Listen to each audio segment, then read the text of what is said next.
if you have, educate me on some of the risks. Thank you. Where are we at? Somebody explain ARPA. We got both of them. So, ARPA is the American Rescue Plan Act. It was passed and signed into law by President Biden. It was a continuation of more irresponsible spending by our national government. ARPA, all 700 pages, or her document? That was the question. Have you read it? May I respond? Thank you. I will respond for me if that's all right. So, what I have read is from the Attorney General that I have read the paper that was put forth by the counties, by the public defenders, or not defender, but by our county representative. In regards to ARPA, no, I have not read the document because I'm not even actually sure which document you represent, or I'm not sure which document you're referencing. I am very aware of what ARPA is. I'm also very aware of how federal funding works. I'm also very aware of some of the conditions where we talk about potential executive orders and mandates. I'm also very aware of what taxes are within this county. This is a 60% publicly owned county. We are in the United States of America. And those dollars are going to be spent somewhere else if we don't. And I'm very comfortable saying that we are not getting the money that we need in order to pay for the expenses we have, and we better figure it out. Ron Korn. I have absolutely not read one page of the ARPA document, and I feel like I don't have to.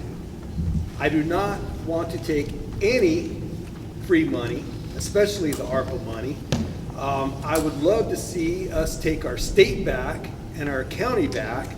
Our federal government and our state government owns most of Idaho, and I think that is so wrong.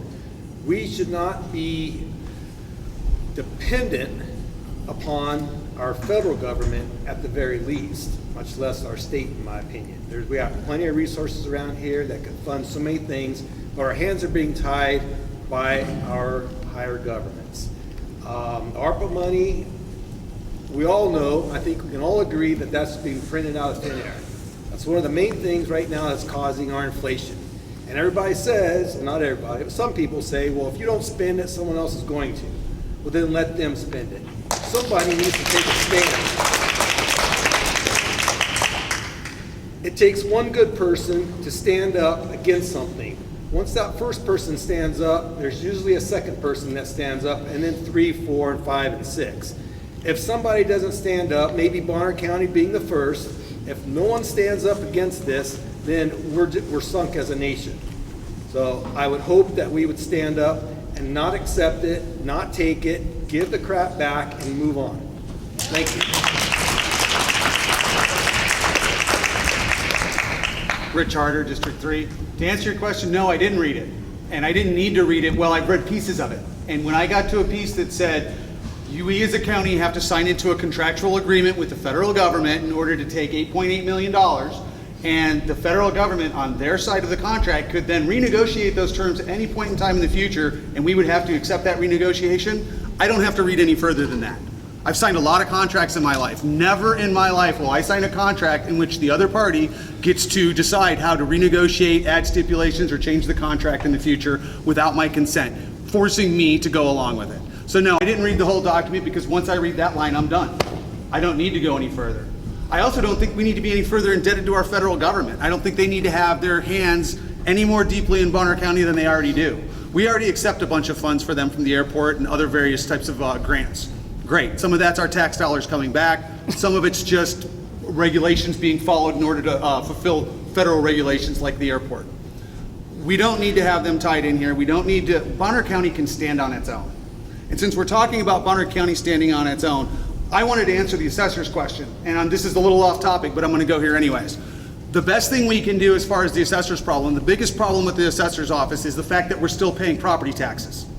We can eliminate the property taxes, put a 1.8% increase on the, on sales tax, and this would cover all of the shortfalls.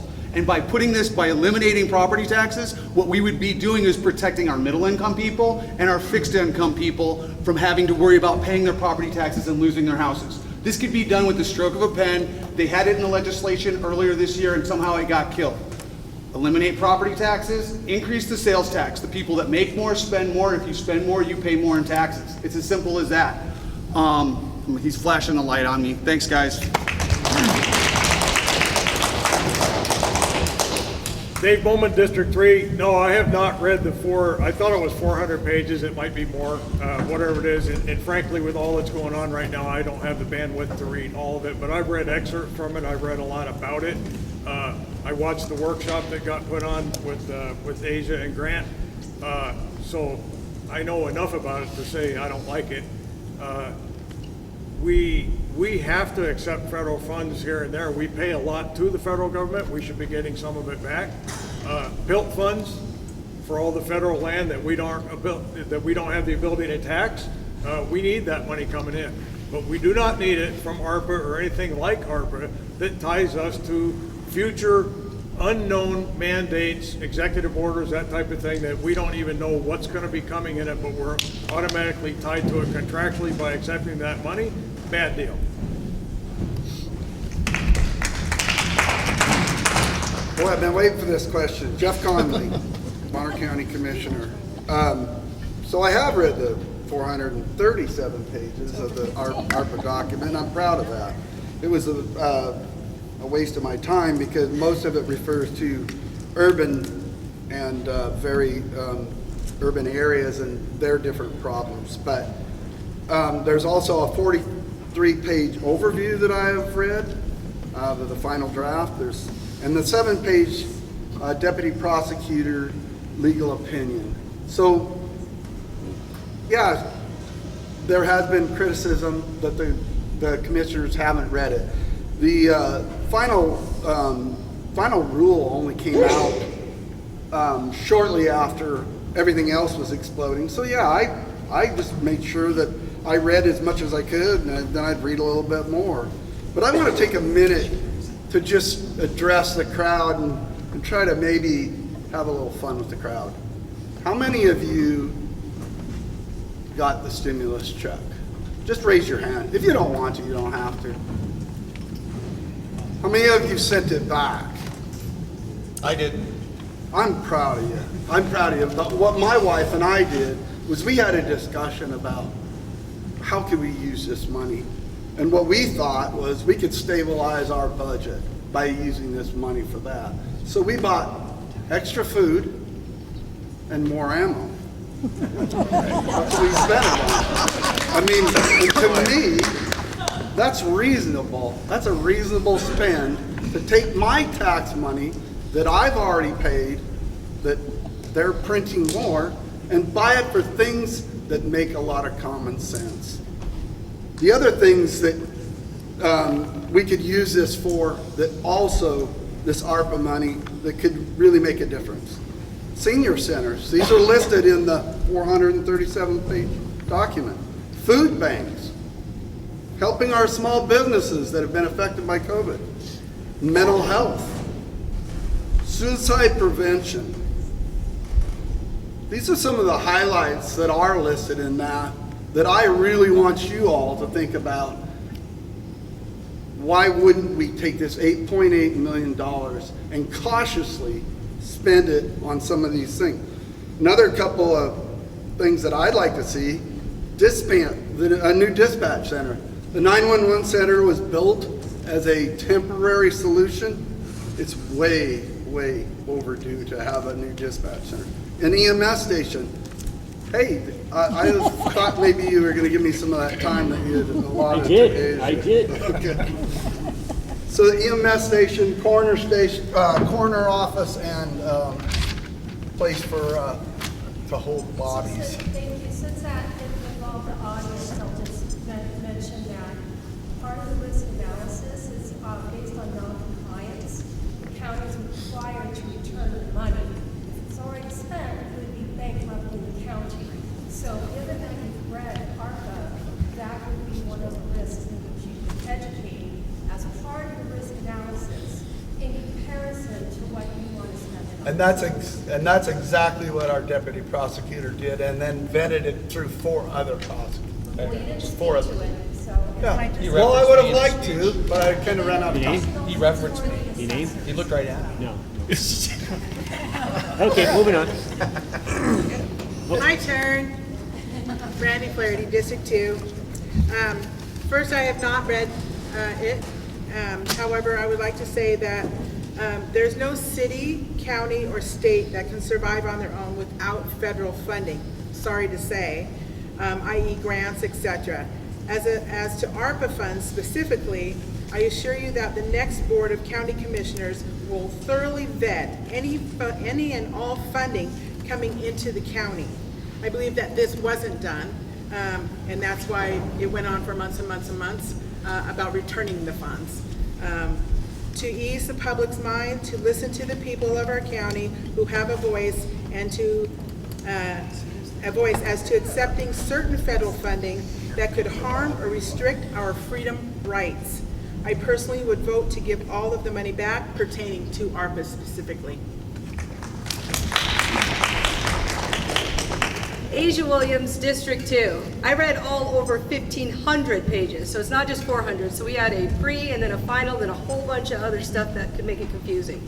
So to be clear, ARPA's not just free money. So we can have a wish list of everything we want to buy, but we have to remember it said we have to not contravene, which means to oppose. So in our county, Bonner County said we're a constitutional county, we will not mask mandate. I believe that the federal government would consider that opposing something ARPA related. The other issue within that document, it says that we have to respond to scale with respect to vaccinations. I'm pretty sure we're not doing that here. So the question that I posed back in October 2021, where all 3 commissioners signed the document, when they didn't read it, was how can we reasonably spend the money when we didn't read it and the risks are very clearly stated. So they didn't answer that. We did have Sheriff who said, yeah, we're not spending this money, Sheriff, we're turning it back. But EMS took $800,300. So we went October, November, December, no answer. And so I wrote a resolution to the county commissioners to say, put the money back in the ARPA mitigation account until we can vet it, because they didn't have an opinion until January 2022, after they signed it, after they started spending it. And so the opinion from Bill Wilson doesn't address my 2 areas of concern. And I left it as 2 to be as basic as possible after reading over 1,500 pages of it. Bill Wilson's memo does not address my concern. He says we can stand on a position to sue the federal government. I don't know how Bonner County versus the federal government will turn out, but I don't think we can afford to risk that. So my question was to the commissioners and to the prosecuting attorney, can you mitigate the risks for me as to why we should spend it before we even talk about your wish list? Because it's an appeal to emotion to say, I'll give you a new EMS station. I'll give you a new dispatch center. What are you exchanging for that? And I get an extra 30 seconds because he said my name. So that's what my purpose was. My purpose was to ask them to read it and made an educated, informed decision and then present that to us. I went to the commissioner's workshop, for which they still hadn't read all the pages. And the answer I got was, we'll agree to disagree. So if you have more interest in what ARPA actually says, Grant and myself are holding another ARPA workshop at the Bonner County, for the Bonner County's women at the PEC at 6 o'clock. But it's to go over the language, because we're not doing our risk assessment to our county because we can't afford to return it, and that's the only comment that the commissioners have said that they understand. If we spend it and they want it back, we do not have the money to return it.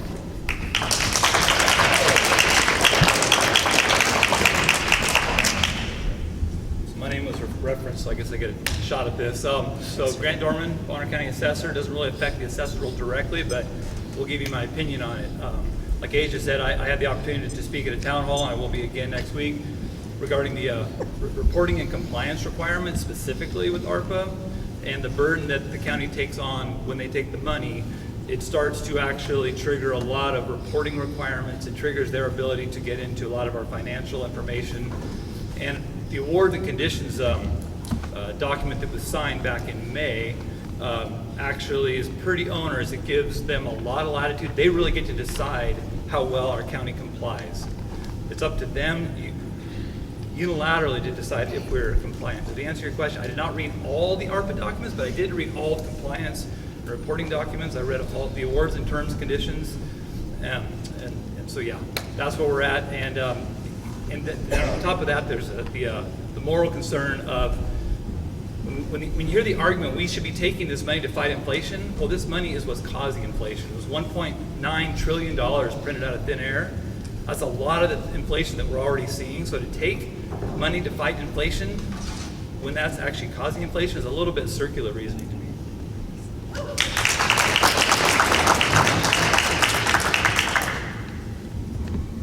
So we're back over at this end?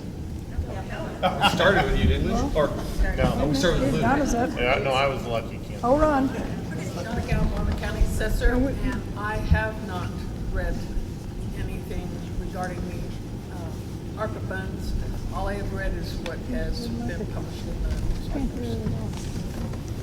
Hold on. We don't have Jesse Webster, Bonner County Assessor candidate. I haven't read the document, but I have been in the eye of the hurricane for several months now.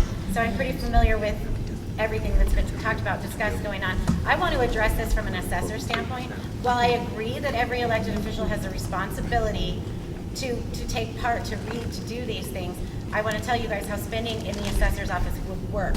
So anytime I, as an elected official, would spend over $5K, I have to get permission from the Bonner County Commissioners. And let me tell you, I'm really happy I'm not running for commissioner right now. So I'm not trying to shirk this question off, but when it comes to the assessor's office, I want you all to know that how that works is ultimately my spending, my budget is approved by them. And anytime that I spend over $5,000, they need to approve it. So, thanks.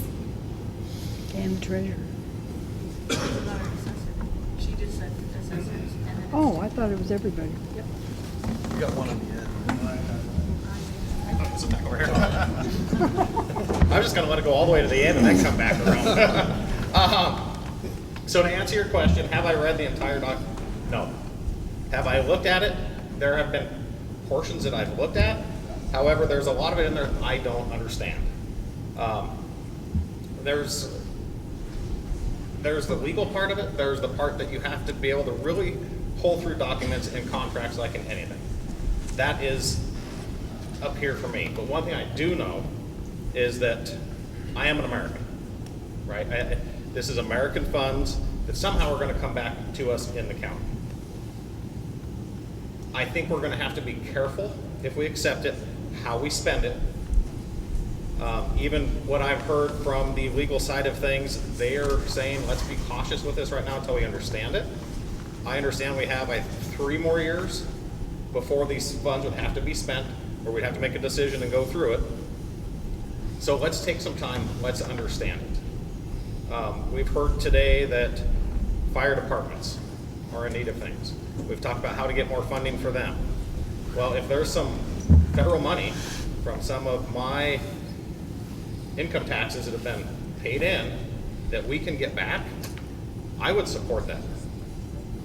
If there aren't strings attached that are going to end up taking us into bankruptcy, that are going to jump into our moral conditions, which some of the legalese languages in there, like I said, I don't understand them all, so I have to defer over to people that understand that type of language and contracts.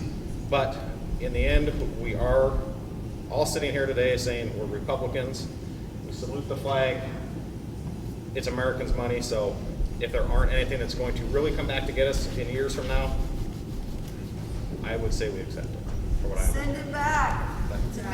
It's all right. I want,